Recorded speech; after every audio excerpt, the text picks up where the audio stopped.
It's time to start being real about Katie Taylor and who truly is the best female fighter in the world.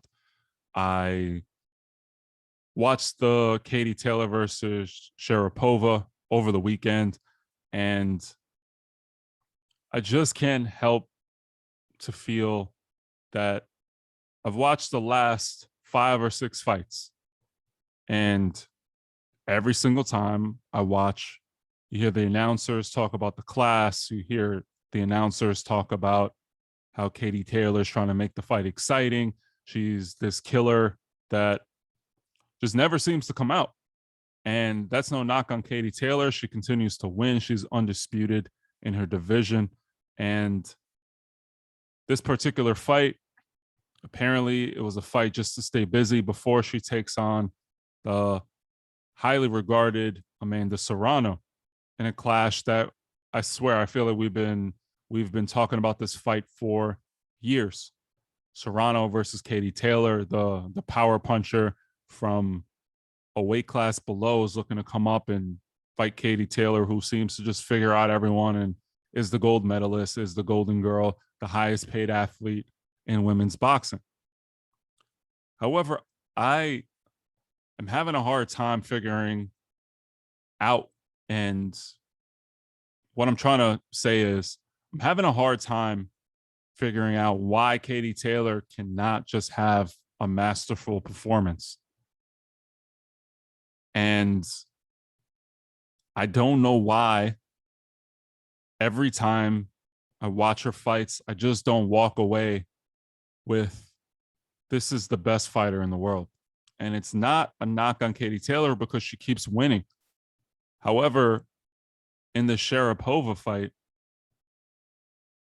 I saw somebody who at times had a hard time with Sharapova's jab.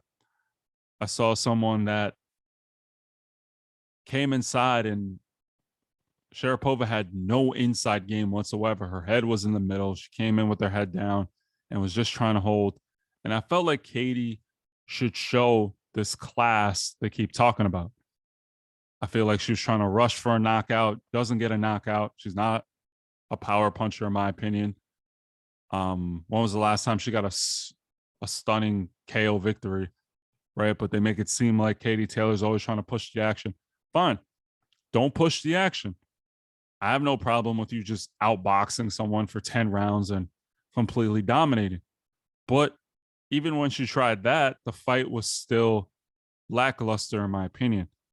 And then I say, hey, you know what? Maybe Sharapova was trying to survive, right? Pretty much. Oh, Sharapova, maybe she's trying to, make the fight ugly, not really trying to engage and whatnot.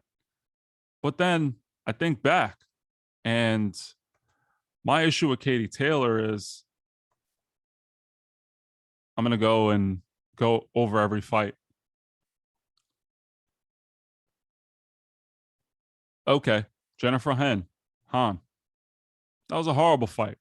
I remember watching that fight, and I felt like Hahn didn't deserve to be fighting for the undisputed championship of the world. But that's women's boxing. It's a little saturated. There's not the highest level of competition all the time for undisputed. But that fight wasn't that great, and it was a unanimous decision.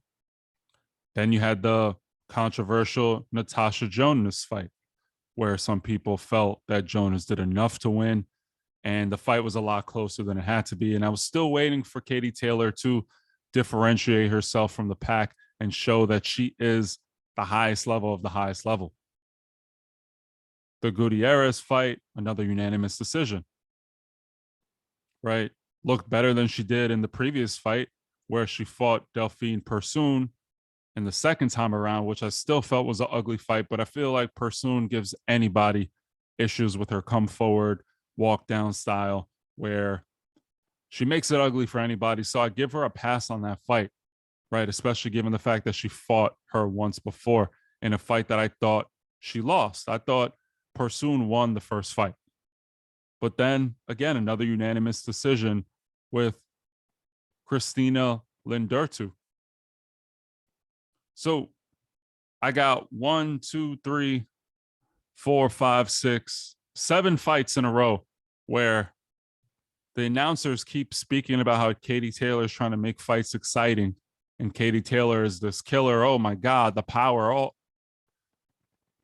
I see ugly fights with very low boxing IQ and fights where she just dominates with her boxing. Dominate with your boxing. That's totally fine. I have no problem with that whatsoever. I just need the zone to chill with the Katie Taylor is this killer narrative because she's not. I'm sorry. Like at this point, shut up about, oh, Katie Taylor's power, Katie Taylor. I just see someone who keeps getting in these fights that she shouldn't be close in. You have 10 rounds at 2 minutes. Dominate for 20 minutes. Give me a fight where there is no question about who won or, oh, Katie Taylor's trying to push the action. You're not knocking these girls out. So what action are you pushing? Outbox people. You're a gold medalist. There's nothing wrong with that, but stop the narrative that she is a knockout artist. Katie Taylor is not a knockout artist, and there's nothing wrong with that. And more, after watching the Jessica McCaskills of the world, watching Amanda Serrano, I don't know if she can outbox these girls anymore because if they put pressure on her, she's been used to being in these barn burner fights and barn burner of fights. And then you have Katie Taylor in there with someone like Amanda Serrano, who is going to put pressure on her, who is going to touch her up to the body, who is going to touch her. Right? She may struggle to get in at times, but Amanda Serrano is going to put hands on her and is going to come prepared. I don't know. I was favoring Katie Taylor to beat Amanda Serrano, but not if she fights the way she fought Sharapova, not if she fights the way she's fought Persoon and other people where she chooses to be this fighter that I just don't see her being. You don't have a great inside game. It's mostly hug and then punch the side of the head or the body. I don't really see the pedigree that you're supposed to have being a gold medalist. And I think Jessica McCaskill will make it ugly and rough. And I think Katie Taylor would lose to both of them right now. And I can't put Katie Taylor as the number one pound for pound women's fighter. I want to because she keeps winning and beating whoever's in front of her. But Clarissa Shields hasn't been in a close fight in forever, right? Amanda Serrano hasn't really been in a hard fight in a while and beats whoever she has to beat soundly. Then you have super bad Siniesa Estrada. She goes out there and dominates the way she dominates. I know people get really excited about her. She shows flaws as well. But for the most part, it's not every fight they're waiting for the class to come out. Oh, Katie's choosing to fight this way. No, maybe it's just Katie Taylor isn't as good as you think she is. I'm not saying she's not good, but I feel we need to see her against a better opponent at this point. And I know this fight was a setup fight for the Serrano fight, but you got to call a spade, and I'm not seeing the class that Katie should show if you're saying you're the number one women's boxer in the world. Differentiate yourself from the pack. Show I'm the baddest boxer in the world. Because clearly you're not a knockout artist. And that's no knock on Katie Taylor. Maybe it's a knock on DAZN and Eddie Hearn trying to promote her as such, but she's not. You just got to call a spade, and that's just what I see. So we got to be real about this stuff.